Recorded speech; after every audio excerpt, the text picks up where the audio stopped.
আসসালামু আলাইকুম রহমতুল্লাহি বারাকাতুহু। সুপ্রিয় দর্শক মণ্ডলী, কেমন আছেন সবাই? আশা করছি আলহামদুলিল্লাহ আল্লাহ পাকের অশেষ রহমতে আপনারা অনেক ভালো আছেন। আমি আলহামদুলিল্লাহ আল্লাহ পাকের অশেষ রহমত এবং আপনাদের এখন তো দুবাই খুবই ভালো আছি। সো বন্ধুরা, বেসিক্যালি যে ব্যাপারটাকে নিয়ে আজকে আলোচনা করব, আপনারা সকলেই কম বেশি জানেন যে বাংলাদেশের বুকে কোন রাজত্ব চলছে, কোন রাজার রাজত্ব চলছে, কোন সরকারের রাজত্ব চলছে, কত জুলুম নির্যাতন, কি অমানবিক অত্যাচার অবিচার করা হচ্ছে, বিশেষ করে মেধাবী ছাত্র ছাত্রীদের উপরে।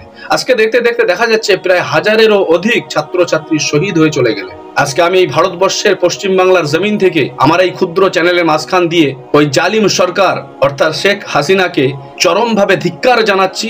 যদি প্রকৃতপক্ষে তার লজ্জা থাকে, বোধ থাকে, শরম থাকে, তাহলে নিঃসন্দেহে সে এই মুহূর্তে পদত্যাগ করে সাধারণ মানুষের যে দাবি, সাধারণ ছাত্র ছাত্রীদের যে দাবি, সেই দাবিগুলোকে সে মান্যতা দেবে।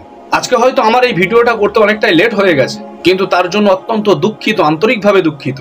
তারপরেও আমার বলা বাহুল্য যে বর্তমান সময়ে পশ্চিম বাংলার বুকে যে সমস্ত তথাকথিত স্বঘোষিত শিক্ষিত মানব চেতনা, শিক্ষা চেতনা নিয়ে যারা উদ্বিগ্ন হয়ে উচ্চ কণ্ঠে যারা আওয়াজ দেয়, সেই সমস্ত আওয়াজগুলো আজকে কোথায় চলে গেল? আজকে হয়তো আপনারা বলবেন যে ভারতবর্ষের পশ্চিম বাংলা থেকে আপনি এই ধরনের ভিডিও কেন করছেন? এই ভিডিওটা করার পিছনে আমার দুটো কারণ রয়েছে। প্রথম নাম্বার কারণ হচ্ছে যে বিশ্বের ইতিহাসের দিকে যদি লক্ষ্য করা যায়, তাহলে আপনারা দেখবেন যতগুলো অত্যাচারী জুলুমকারী শাসক ছিল, নমরুদ, ফিরাউন, কারুন, হামান, সাদ্দাত থেকে শুরু করে নিয়ে যতগুলো অত্যাচারী শাসক ছিল, সমস্ত অত্যাচারী শাসকদের প্রথম কথা ছিল, প্রথম ধাপ ছিল তারা শিক্ষা প্রতিষ্ঠানগুলোকে আঘাত করা। কারণ পৃথিবীর জমিনের মানুষ যতক্ষণ পর্যন্ত মূর্খ থাকবে, ততক্ষণ পর্যন্ত আপনার দাসত্ব, আপনার গোলামিতে মগ্ন থাকবে।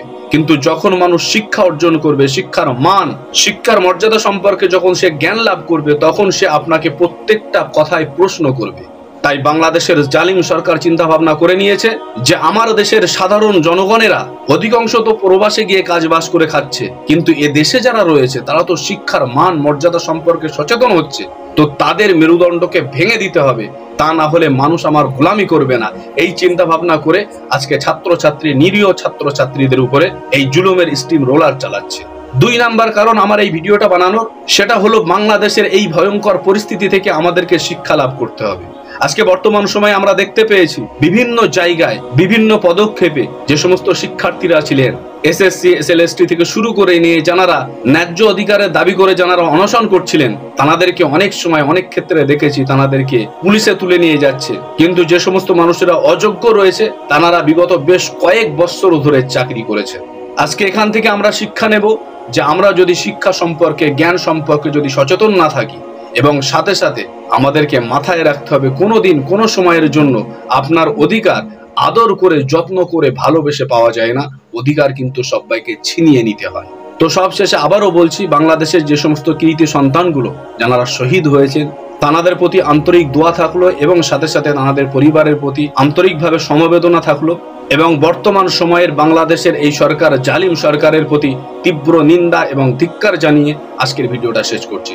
সো বন্ধুরা, দেখা হচ্ছে আগামী ভিডিওতে। সকলে সুস্থ থাকবেন, ভালো থাকবেন। আসসালামু আলাইকুম রহমতুল্লাহ।